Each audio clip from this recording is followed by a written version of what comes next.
I lean on you and I don't know. Give my tomorrow to you, and I'm seeing that you're holy, holy. You are good. You're good. You are good. Holy, holy. You are good. You are good. From the highest heights to the earth below. There's no greater love I know. Heaven and earth below. There's no greater love I know. Heaven and earth. Holy, holy, you are good. You are good.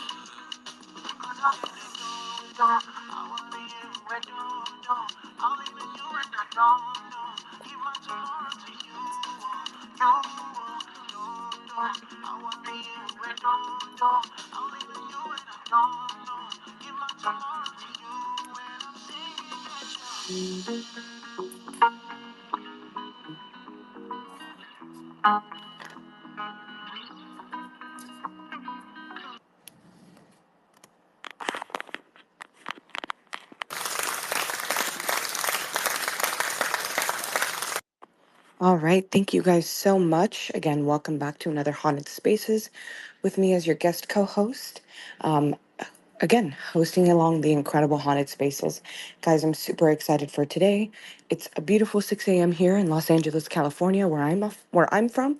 And I'm not sure where anywhere most people are from at this point.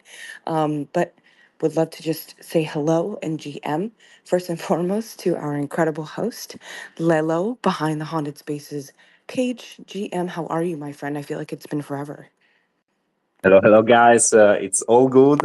Today, not Lello, but Alessio from Hunter Space Team, but we're still working hard today. So we are very excited about this space, and we love to know also each other host. Okay, well, I was wrong, but it's a pleasure to speak with you and hang out with you as well, sir. So let's go ahead and again start introducing our people on stage, which we're running a little thin this morning, but no worries.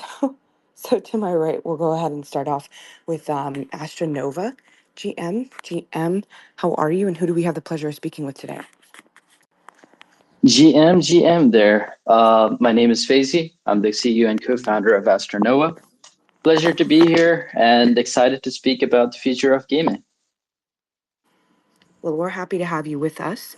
So, really quick, I did actually go ahead and invite Blood Loop and Grid Network, who are also in the audience, as well as, I'm going to butcher this, Anisha's game.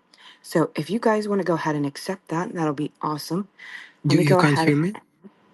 Oh, Yeah, wow. I'm both me and Green holy Network are cow. on stage apparently, I but am I'm rugging 6 a.m. I'm rugging. let's Elon, what's going go. on? That's perfectly fine. How are you, my friend? I'm I'm doing so fine. I'm happy. doing fine. It's a pleasure to be here. Hopefully, we don't get rugged from Elon at any time soon.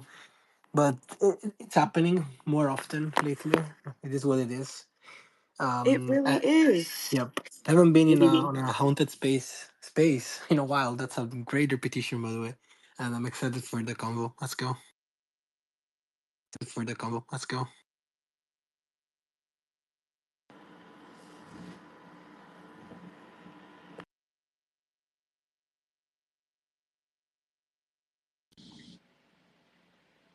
Okay, I think I'm getting fully rugged officially. Can you guys hear me right now? Yep. Okay. Yeah, see, it's funny because I was completely hearing you, Pascal, and for some reason your introduction cut out for me. So I'm so sorry about that. But GM, thank you so much for being here today. Grid Network, GM to you, my friend. Who do we have the pleasure of speaking with? And welcome. Hey, yeah, it's 9 a.m. On the East Coast, so other side. And yeah, GM, this is Jack. I'm the co-founder and CEO for Grid Network. Really excited to be here. It's some great games and great hosts and really fun topic. Looks like you and I are having somewhat of an early start this morning, so we love that. And happy hump day for those who are also just waking up alongside Jack and I this morning. So, with that, I think we might be waiting for one or two more people to join us on stage, but no worries, no worries. We're going to go ahead and just kind of jump straight into it because I tend to lose track of time very quickly, especially when the conversations are incredible. So, again, for the listeners in the audience, please do me a favor, like, retweet that space, bookmark it. Don't be greedy. For those that want to kind of listen back, we want to get them an opportunity to come back and enjoy a space. So, for today's topic, what does it take to build a proper game? I want to go ahead and just ask all of our speakers, including our host, kind of that starting question, right? And then we'll segue into some of the following questions because I feel like there's a lot of really good answers that could potentially come from this. Maybe some that may be similar, but I think gaming is so complex in a lot of different ways, and yet so simple depending on whether you're discussing mobile, PC, or console. So let's go ahead and jump right into it. So Lelo behind Haunted... No, it's not Lelo. Gosh, I'm so sorry. So used to Lelo behind Haunted Spaces. But Haunted Spaces, what do you feel like it takes to actually build a proper game?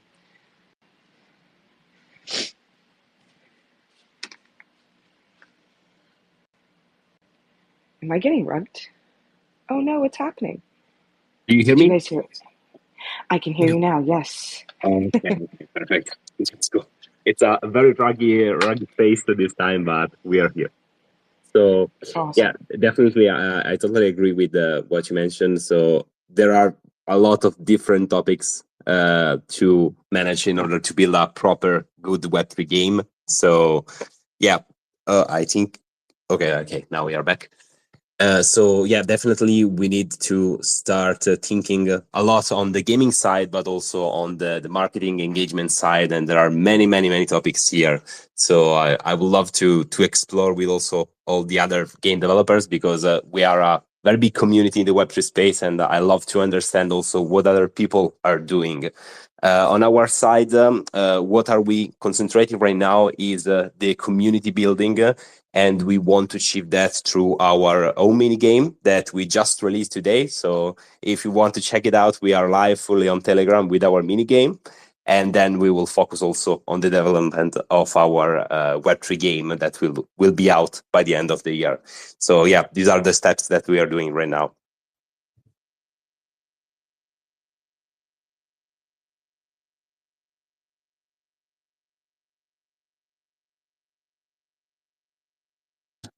I think that Zayana rugged a little bit.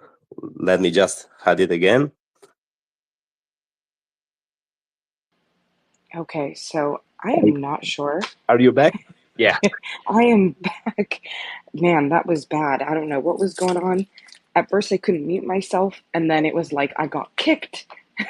But that's okay. I heard what you were saying. So I definitely agree with you, Alessio. Definitely wanted to find out from our speakers what information and what big brain topics they can kind of share with us in regards to this. So let's go ahead and pass this over to Ashtanova.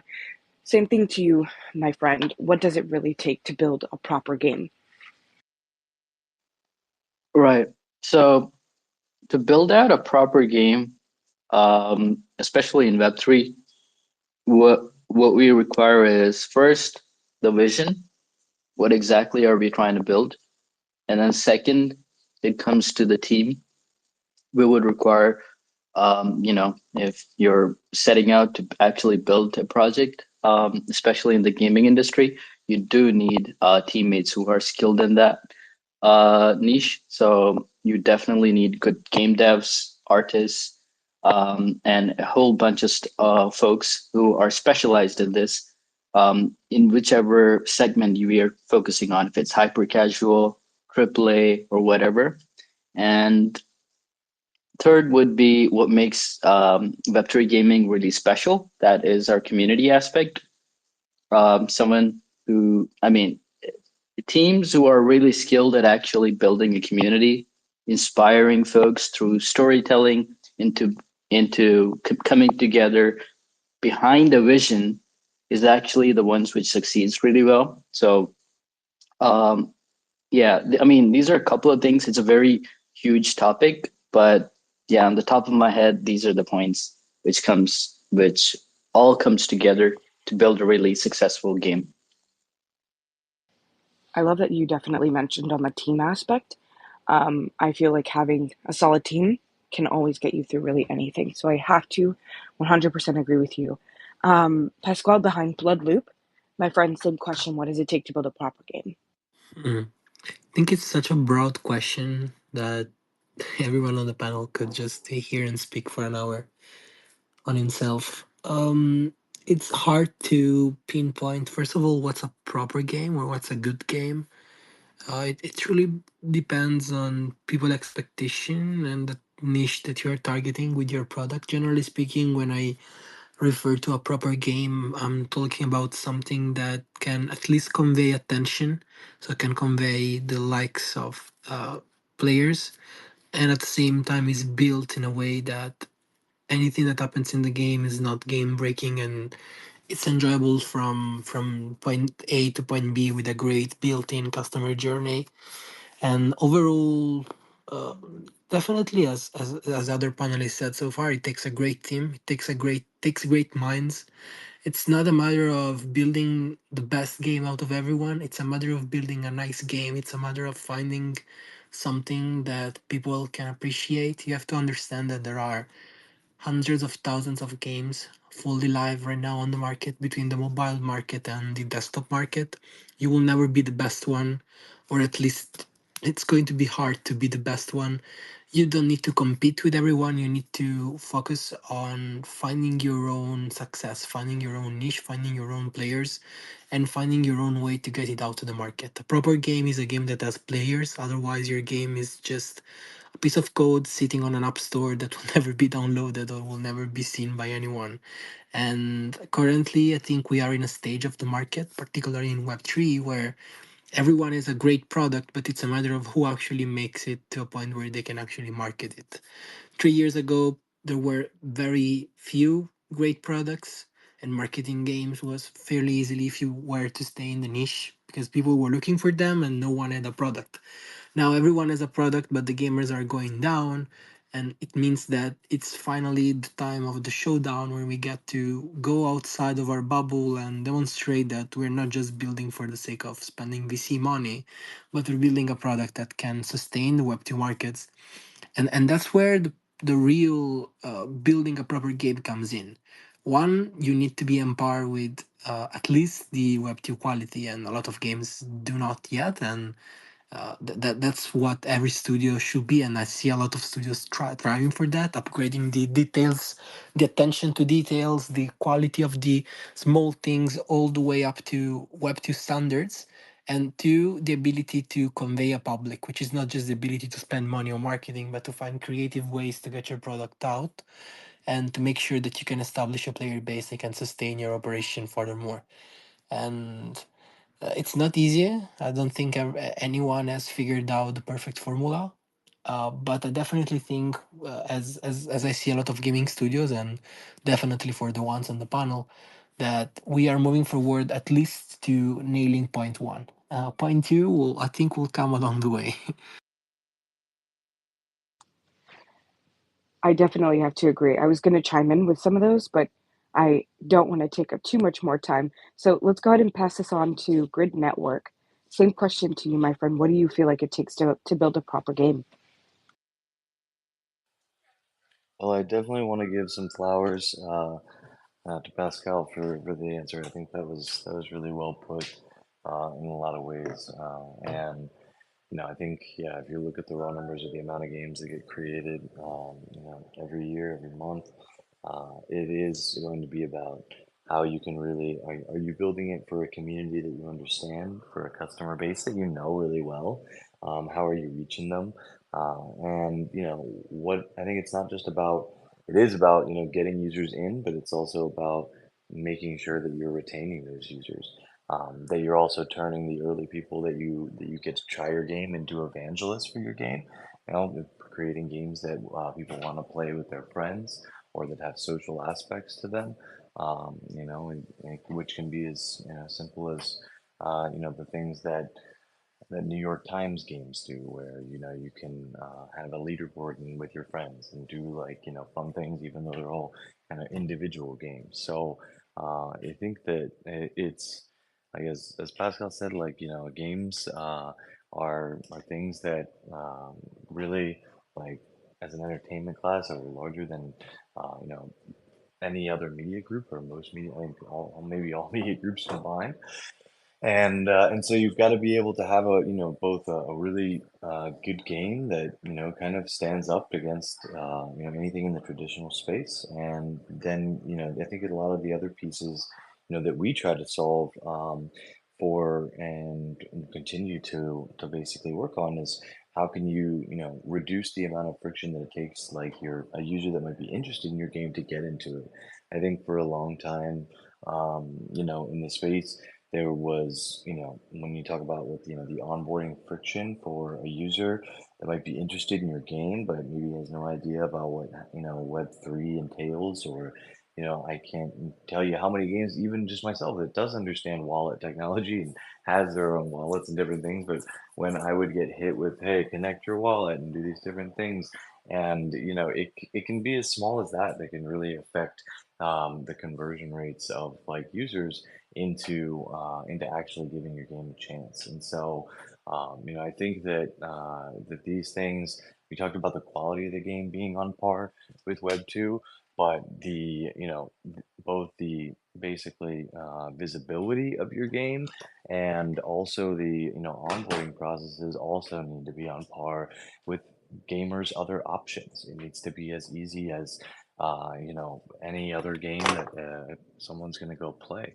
And I think that we're a lot farther along in that regard that than we were during the last cycle, when a lot of these games were first kind of like really coming out and popping up. And it's going to take more work. We're working to increase the amount of distribution channels. There's awareness kind of points, and for I think what we're trying to do, similar to what consoles originally did, was provide like a single access point, discovery hub for a lot of these different games, and then showcase the awesome creations that have been put out. But yeah, that's my kind of take, first take for the day. I love that you definitely touched on more so the side of things um, specific to Web3, especially touching on like the connecting wallet and the conversion rate from that. So thank you so much. Really quick, I do want to go ahead and welcome a new guest on stage, and if it's NFTtom.eth. Hopefully, I didn't butcher that. Hi. Hi, GM. I'm assuming you're Oh, on behalf perfect. of Anisha's Game, correct? Yes, I am the product Alrighty. manager for Annie Chess. Awesome, awesome, sir. Well, GM, thank you so much for joining. Better late than never, I always say.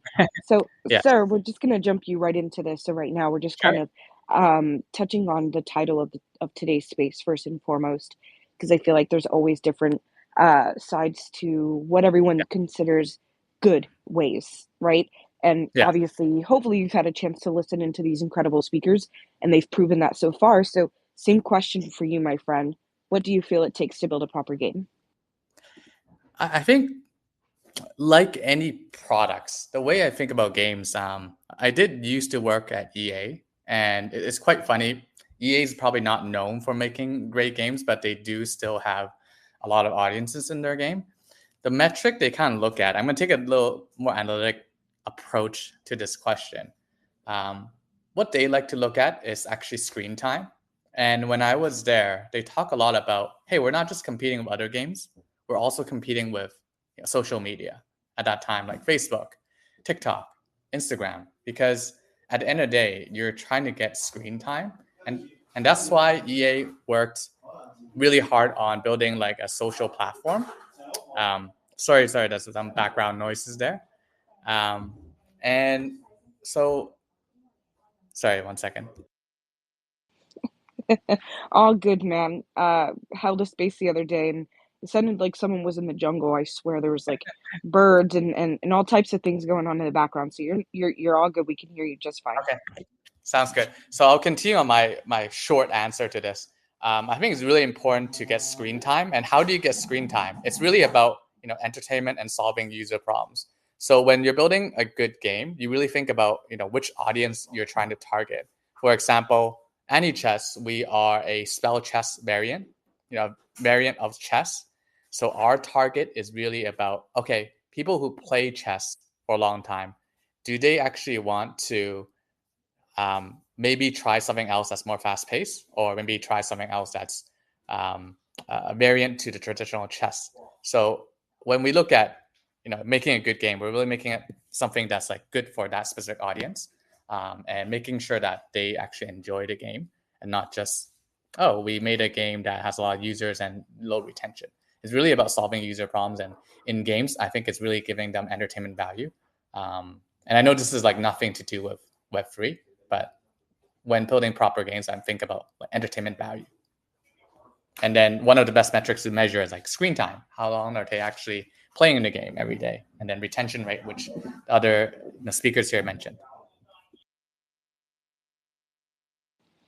So no worries, and Atitam, I wasn't really specifically touching on Web3, just more so in general. So you honestly killed it. So thank you so much for that. So I definitely have to agree with a lot of the points that were made. And again, I won't take up too much more time because we're like flying through the days. I feel like the days are just literally zooming past. I don't know if it's just me. So let's continue on to some of the other questions because I do want to kind of get some perspectives here. So I'll actually continue with Mr. NFT Tom. So what do you kind of feel are some of those essential steps kind of involved to developing a game from concept to launch? I think sometimes when you're building a game from concept to launch, you really want to think about what's hot in the market and what people are actually playing these days. Like if you think about users, the attention span of a lot of younger users these days is a lot shorter. If your game is a slow like role-playing game with lots of text, reading a lot of text for you to proceed in the game, it's probably not going to be as like attractive to the new younger players. So I go back to target audience. If you're really building for a certain audience, just really actually talk to customers, talk to potential gamers, like what do they actually like? I think it is really that simple. It's really like spending time to understand your users and then designing a concept that they would, if they had to build a game, that's what they would like. I want to pass the same question over to Pasquale behind Bloodloop. Same question, my friend, because I feel like you could also chime in here. What do you kind of feel are essential steps involved into I can't speak today into developing a game from concept to launch? I would say so. I don't want to touch on the iteration, like the full process. I think it's fairly known in regards of you start from the baseline of your idea and you try your best to stick to that and to iterate on top to make sure that your first initial concept is now something that is fully playable.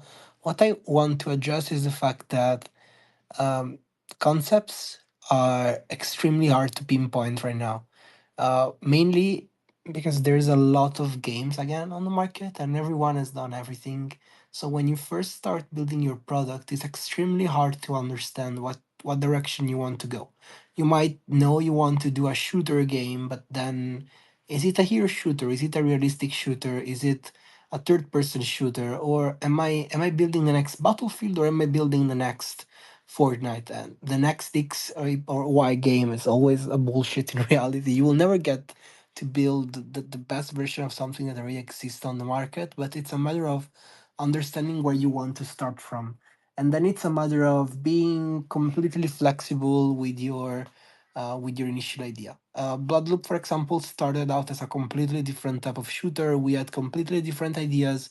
We had completely different goals when we first started building our first MVP, and we wrote down our first game design document. But then we realized that we were building towards a direction where funding would have been hard and the market was extremely, uh, let's say, busy with other titles and with other competitors. And at the same time, at some point, we realized that it wasn't really the game we wanted, and we pivoted and we started back up from the ground with what we had built, coming into a completely different genre. And that happened a lot of times. We pivoted a lot of times. That really happens quite a bit in game development, or at least it happened to us. But I think it's a common it's a common occurrence when you're building a product. You need to be able to be quick and to be flexible with what you're doing in order to achieve the final product that you really want to create. And apart from that, I would say that other best practices and important things to take care of whilst working towards your final product, your final build, will definitely be getting feedback from the outside. A lot of games, and that's the standard for double and triple A productions, they don't really get to show their product off to the market until the product is ready. Why? Possibly because they're spending millions of dollars and they have strong publishing channels. So whatever it happens, I think they can probably make the money back, or at least the investment that they made into the game can be easily retrieved. And generally speaking, that's how the gaming industry has worked so far. Whilst a paradigm shift that is happening right now, thanks to indie games and indie developers, and the fact that indie studios have one chance to make it or one chance to break it, is the fact that a lot of game developers are finally building in public, something that is quite common for Web3, by the way. And it allows them to collect feedback from the people that they will be selling their product to. It allows them to create a deeper relationship with the people that will be looking to get their title, because they feel like they're part of something and they get emotionally attached to your product. So they are eagerly waiting for it to be released. And they will definitely prefer your title to other ones launching on launch day because they were part of it and they saw it from the beginning. And I feedback I is very important here. so it's funny that you started off by saying that most people probably know how the concept of, building from concept to launch, and then you completely debunked your own statement. That was like amazing. Um, but I think you mentioning the point of pivoting is always is super reasonable whenever you're building anything, especially currently in this space. And then you made another point, and I forgot I was totally going to touch on it, and it'll probably come back to me in a little bit. Um, but no, again, I think you made a lot of good, valid points.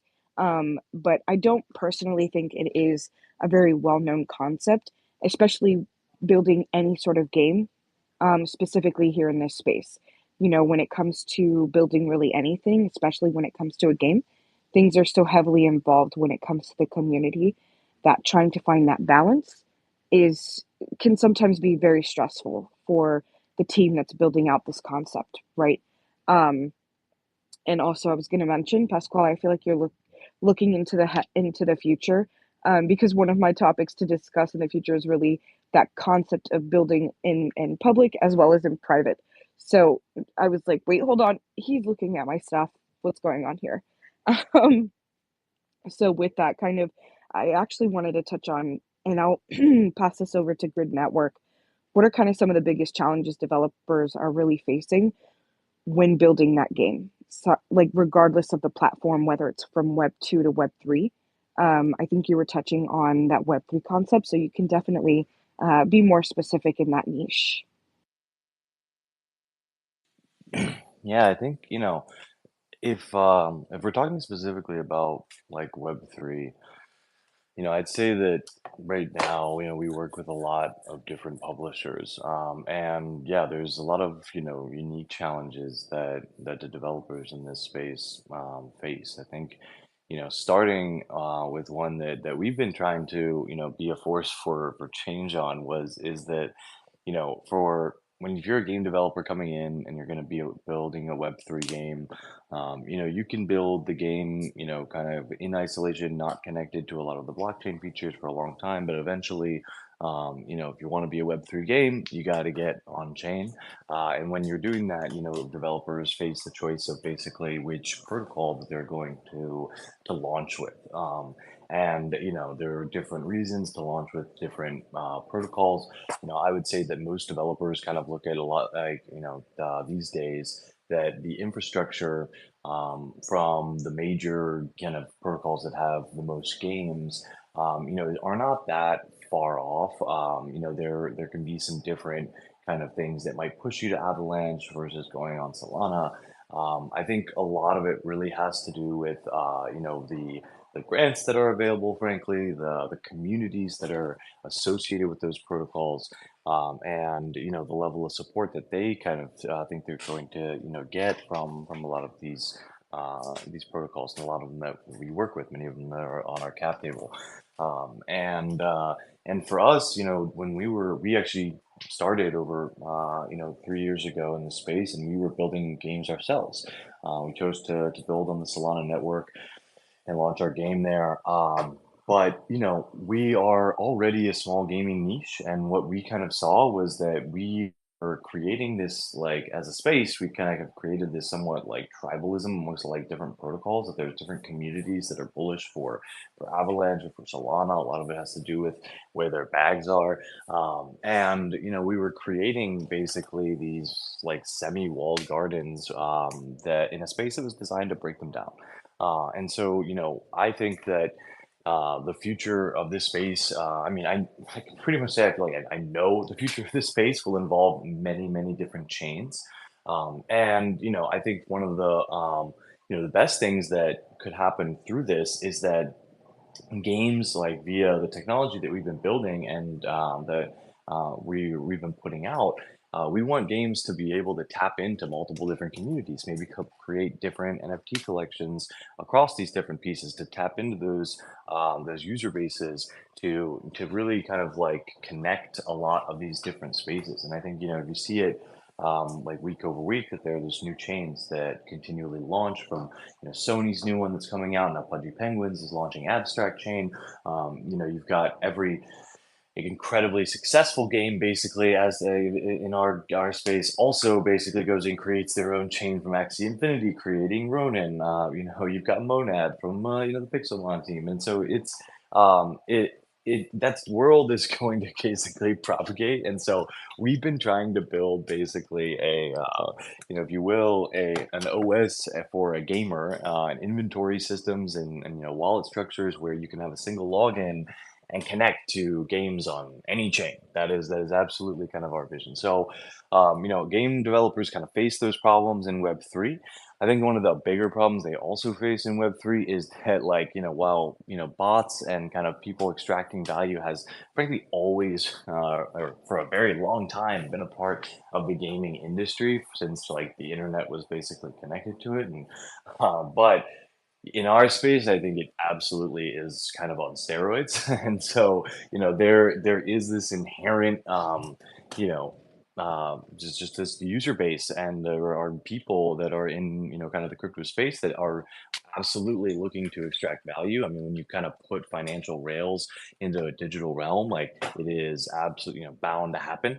But I think that we have to deal with that, and it's one of the reasons that with the terminal product that we just launched, that we do have a paywall on getting all of our awesome rewards that are available on terminal. You can go check that out right now at grid.gg.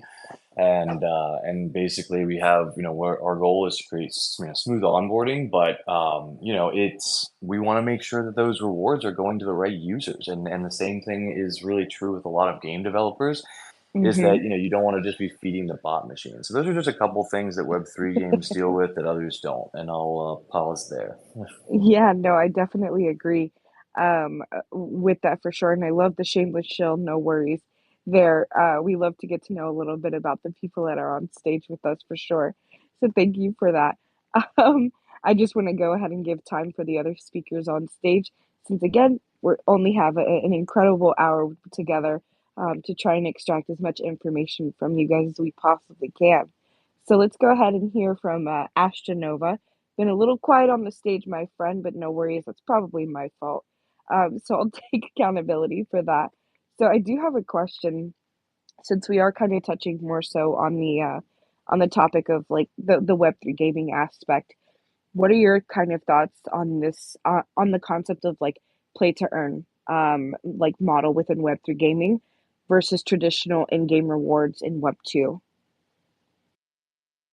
Right. So, yeah, first off, there was some amazing takes over there. You guys covered almost all the things which I had in mind. So, nothing, and that my silence is in agreement with all the points that you guys shared. So that was cool. Um, I mean, since we're all in this industry, of course, we will advocate the play to earn model or play and earn model. But apart from me just shilling that model, it's actually very, it's very attractive to gamers because as a gamer myself, I'm not a hardcore gamer like my partner. I'm more the crypto guy in this project. However, I would say um, the vision and the kind of opportunities that these assets can be monetized from the entertainment which they were playing all this time, that concept itself is very attractive because when users from outside are actually seeing that, because there's a lot of and by the way, I'm also a very heavy manga and webtoon reader, so these kind of concepts were there long back, even when this play to earn wasn't a thing. In which there's a lot of webtoon and manga series which actually shares these kind of concepts where there's imaginary world, they play stuff, and that all those rewards gets actually transferred back to the real life. Now, of course, in that stories, it's all about different kind of devices and stuff, but in our case, we are actually making these things come true, giving them opportunity for asset ownership, giving them the chance to actually trade this, sell this, speculate, gamble, all these stuff. Now, if it's done in the right way, um, the two troubles which might come is one on the sustainability of this, and two on the regulation aspect. So if you're actually making this model very fine tuned, which I feel there's a lot of GameFi projects which do not go into this particular aspect and try to fix it to the full extent. However, if they are able to overcome this and take enough time with folks with experience who actually look into the economy part, then they will be able to design a very sophisticated economy which will be sustainable for a very long time, meaning people can earn the rewards without that token or whatever that incentive going to bust, which happened in the past run. So that can be that is one aspect, and the second would be regulatory aspects, like you're having gambling, betting, all these things. Even if it's gamified in certain, I mean, nowadays everything gets kind of flagged.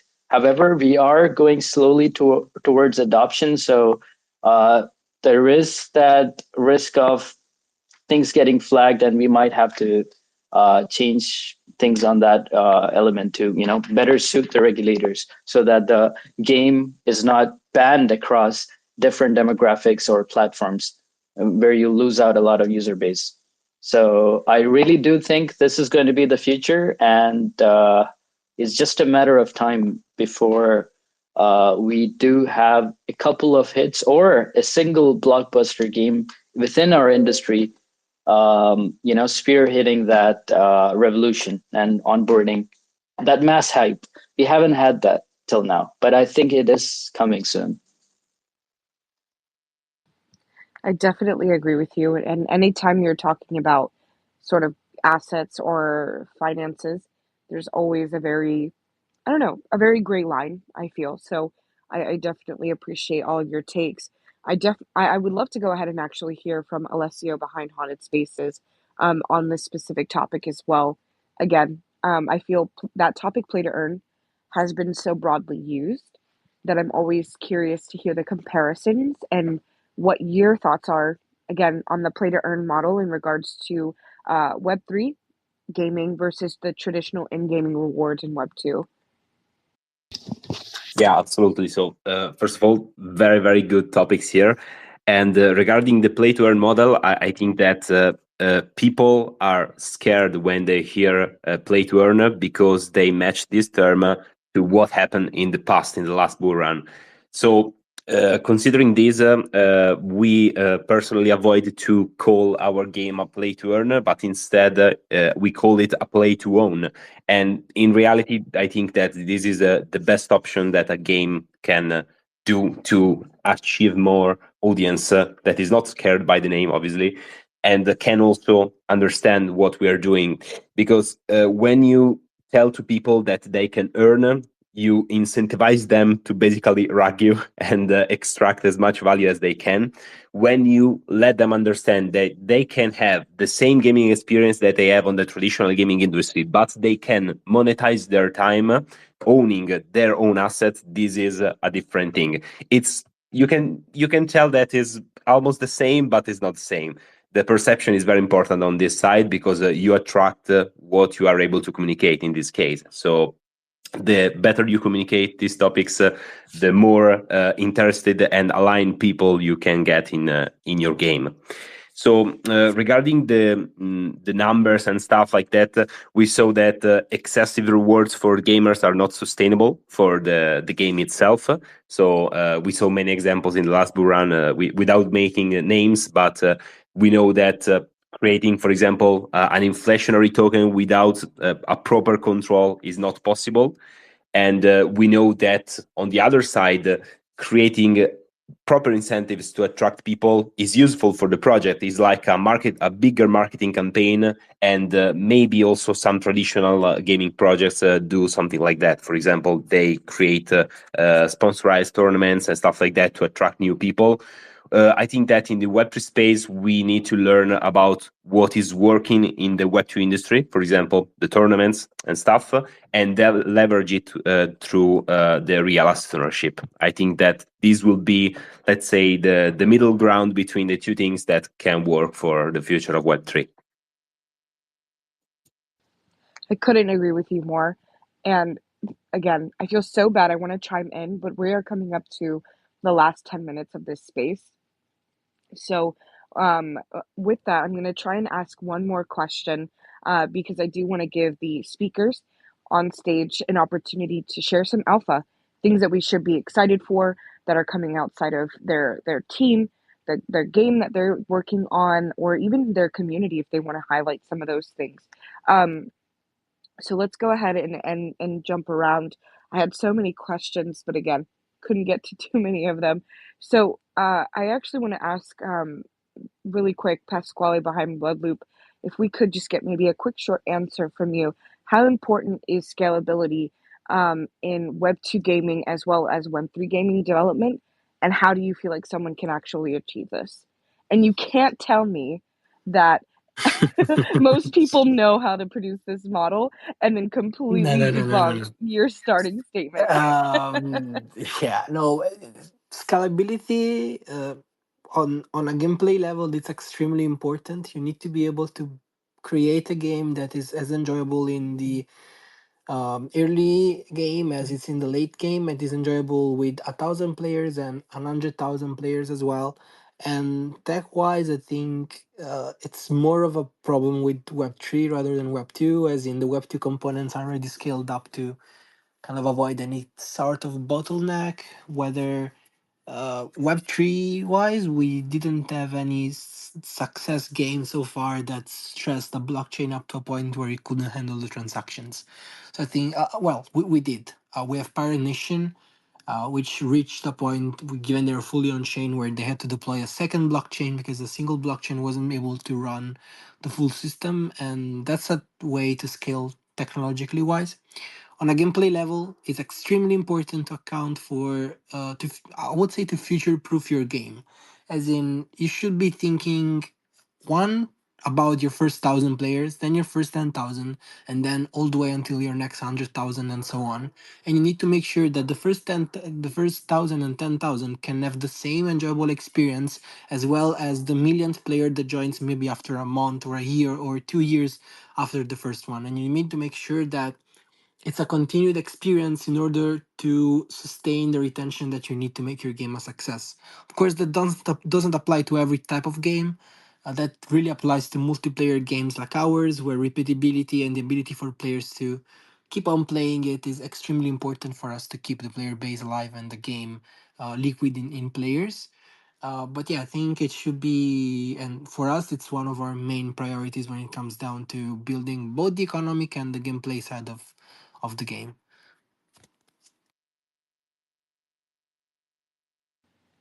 Okay, I love that answer.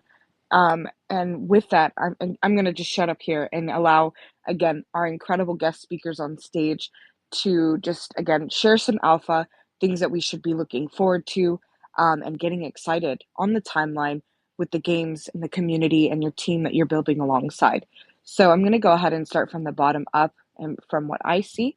So NFT Tom, on behalf of Anisha's game, um, again, same thing. What can we look forward Yeah. to on the timeline from you guys? Yep. So Chess is a chess variant, right? So we actually haven't launched our actual player versus player game publicly. So we're now in season 3. So season 1 and 2 were more chess or spell chess puzzles for people to get familiarized with the rules, and that's been really successful. We had over 1 million wallets using trying our game, but the main game is actually being released in the next quarter, and that's actually playing this chess 1 versus 1. So that's coming out soon. Do come to our website, check it out. There's a wait list, but we are going public with our build very soon. So for those who are interested in strategy games, chess, do check us out. Yeah, so that's the main what we're working on. I love that. I'm a big chess junkie. I actually have to give it up for Web3 for that because I ended up falling in love with chess because of Web3. And then I actually became very, very good at it. I'm not going to say that I'm going to go into your community and whoop some ass, but I'm just saying it's really, really good. I'm gonna send you an invite after this Please call. do it. I'm so down. I would love, love, love to see what you guys are building. Grid Network, my friend, same thing. What can we be excited for? What can we look forward to on the timeline that's coming out of your community, your team? Please feel free to share some alpha. Yeah, absolutely. I mean, we're working with over 100 games that are building in this space. Again, to solve some of these problems of distribution, try to create more of a level playing field for these awesome games that are being built, and trying to open up new distribution channels. We've got some really awesome partnerships that we're going to be announcing just this month that are going to help in that regard. So definitely stay tuned for some of that.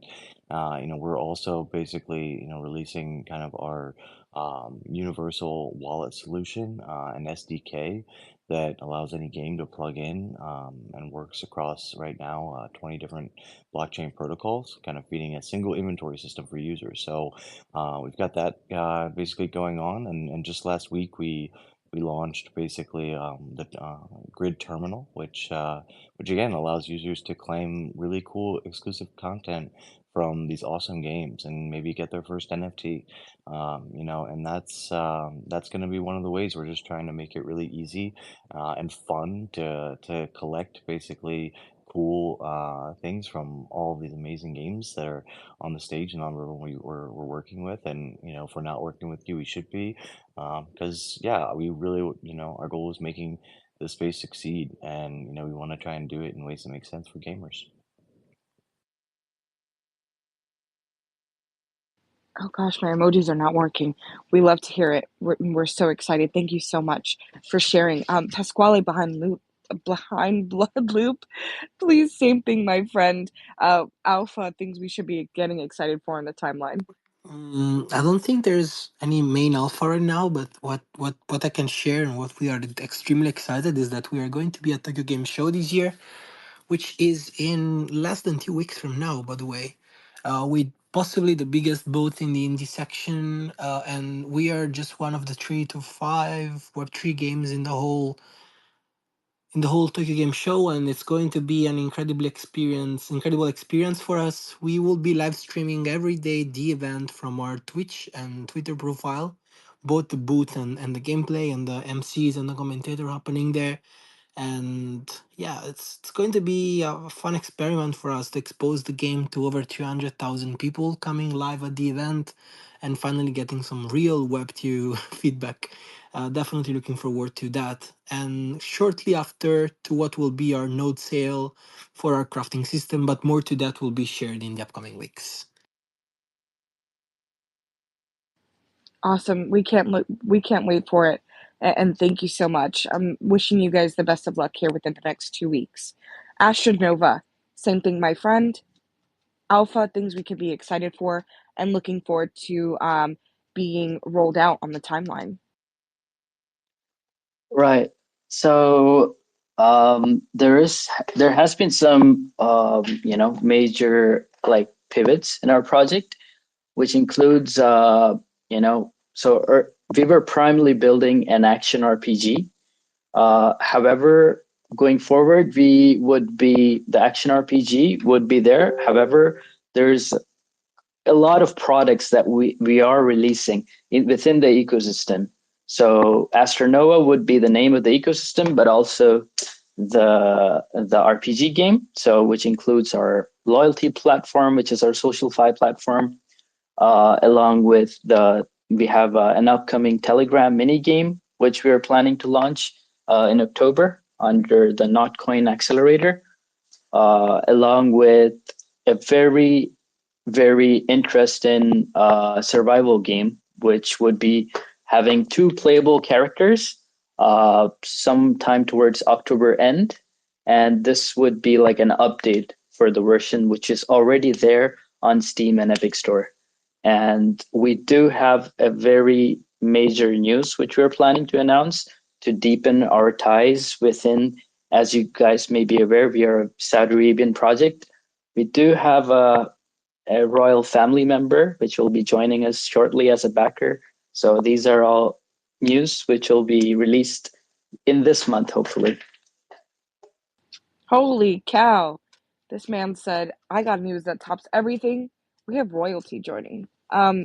Dude, you can't just come on here and tell me that. Like, that's alpha. That's what we're waiting for. That's what we need. Um, but thank you so much. We'll look forward to that, and that's huge. Again, congratulations to you as well. And Alessio, behind Haunted Spaces, I know at the beginning you mentioned that there was a game that was just launched. Please feel free to tell us a little bit about that and things we should also look forward to seeing on the timeline from you guys, our incredible, gracious hosts. Absolutely, absolutely. So, regarding the game, we just launched our mini game that is also driven by the Play to Airdrop campaign. The mini game is pretty addictive, so don't play too much because you get attached a lot. It gives you some, let's say, bumper survivor vibes if you know the type of game. It's full on Telegram, and so you can just play by your smartphone easily. And we just released a partnership with Notcoin today, so we are pushing it a lot, and in the next weeks we're going to do it even more. You can do a lot of stuff, upgrades, and basically you can try it out if you go on our homepage. We have the link directly to there. And talking about future things that we are planning to do, we are working hard on our main game, the multiplayer game. Things are getting real, and I can't say any more about that, but hopefully in the next weeks we are going to reveal something. In the meantime, if you are interested to know what our multiplayer game will look like, we are releasing basically weekly multiplayer dev diaries, so you can watch our developments week by week. So yeah, basically keep following us and be ready because it will be very, very good. So that's it. Amazing. We're definitely looking forward to that. So thank you so much, Alessio, for hosting this incredible space, and to all of our incredible guest speakers, guys in the listeners panel. Please, listeners panel, and the listeners, please do me a favor, and you are more than welcome to still retweet the space. Allow people who did not have an opportunity to listen here live to listen back to the recording. Lots of great information. and I know that I learned some things. I was taking a little bit of notes. I know it's a little early, so I'm trying to sip some coffee as we go ahead and have this discussion to help wake me up. So, guys, as I always mention, make sure that you are following the correct accounts. We want you guys to have an incredible time while you're joining new communities and while you're staying active with the current ones that you're a part of. Please do not get rugged. And again, support these guys and these gals and all of these incredible adventures they're producing on a timeline. Some of the most hardworking individuals I have the pleasure of sharing the stage with. So with that, thank you again for joining us on another Haunted Spaces. We look forward to seeing you in the coming weeks for another space. Look out, again, like, retweet, and bookmark. Have an incredible day. Happy hump day. We'll see you in the next one. Bye, guys.